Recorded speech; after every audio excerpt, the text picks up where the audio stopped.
श्री सच्चिदानंद सतगुरु साईनाथ महाराज की जय। कथा 2। पार्वती बाई के बच्चे और महादेव का विश्वास। सपनेकर, उनकी पत्नी पार्वती बाई और उनके पुत्रों की कथा बहुत लंबी होने के कारण उन्हें 2 लीलाओं में प्रस्तुत किया गया है। बाबा की कृपा से सपनेकर के यहाँ 8 पुत्र और 1 पुत्री के जन्म का वर्णन इस प्रकार है। शिरडी की अविस्मरणीय यात्रा के अगले ही वर्ष यानी सन 1915 में पार्वती बाई गर्भवती हुई और उनके यहाँ हष्ट पुष्ट स्वस्थ बालक का जन्म हुआ। बालक का नाम मुरलीधर रखा गया। 8 माह का होने पर उसे शिरडी ले जाया गया। जैसे ही मुरलीधर को बाबा के श्री चरणों में रखा गया, बाबा ने उसे धीरे से उठाकर अपनी गोद में बिठा लिया और उससे प्रेम पूर्वक बात करने लगे। समय बीता और पार्वती बाई के यहाँ भास्कर और दिनकर नाम के बालकों का जन्म हुआ। दोनों बालकों को साईं बाबा के दर्शन का सौभाग्य प्राप्त हुआ। जब दिनकर 3 माह का हुआ, पार्वती बाई उसे शिरडी लेकर गईं और उसे बाबा के चरणों में रखा। बाबा ने बालक को अपने हाथों में उठाकर जोर से हवा में ऊपर की ओर उछाला। दिनकर को कोई क्षति नहीं हुई क्योंकि पास बैठे एक भक्त ने उसे नीचे गिरने के पूर्व ही सावधानी से अपने हाथों में थाम लिया। दिनकर कहते हैं, बचपन में बाबा के द्वारा मुझे हवा में उछाले जाने के कारण मेरे में एक परिवर्तन हुआ और मैं बहुत कम आयु में ही आध्यात्मिक हो गया। पार्वती बाई ने बताया कि हमारे पहले पुत्र मुरलीधर के जन्म के पश्चात मेरे पति का बाबा के प्रति विश्वास दृढ़ हो गया।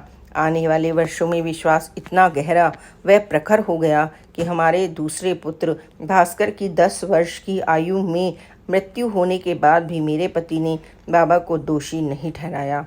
इतना गहरा धक्का लगने के बाद भी उन्होंने सभी बच्चों को एक साथ ले जाकर बाबा के चित्र के समक्ष खड़े कर पूरे आत्मबल से कहा, बाबा आप चाहें इन सभी को ले लें, मैं दुखी नहीं होऊंगा क्योंकि ये सभी आपके ही हैं।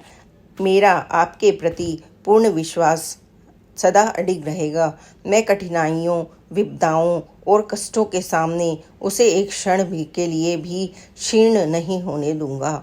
वर्षों पूर्व दिनकर ने बताया, पहले मेरे पिता दत्त भगवान के एक भक्त थे और तीर्थ यात्रा के लिए अक्सर गंगापुर जाते थे। पहले पुत्र की मृत्यु के पश्चात महादेव गंगापुर गए। नकारात्मक भावनाओं, झुंझलाहट और मन के उत्पात के कारण आत्महत्या द्वारा जीवन का अंत करने के विचार से महादेव नदी में कूद गए। महान आश्चर्य, भगवान दत्त उन्हें स्वयं नदी में डूबने से बचाया, उनके प्राणों की रक्षा की और उन्हें अक्कलकोट जाने को कहा। कुछ वर्षों के बाद साईं बाबा ने मेरे पिता को अपनी शरण में लिया और परम भक्त बनाया। इस कथा से यह पूर्णतः स्पष्ट होता है कि पूर्व जन्मों के शुभ कर्मों और साधन के कारण ही किसी संत का दर्शन और आशीर्वाद प्राप्त होता है।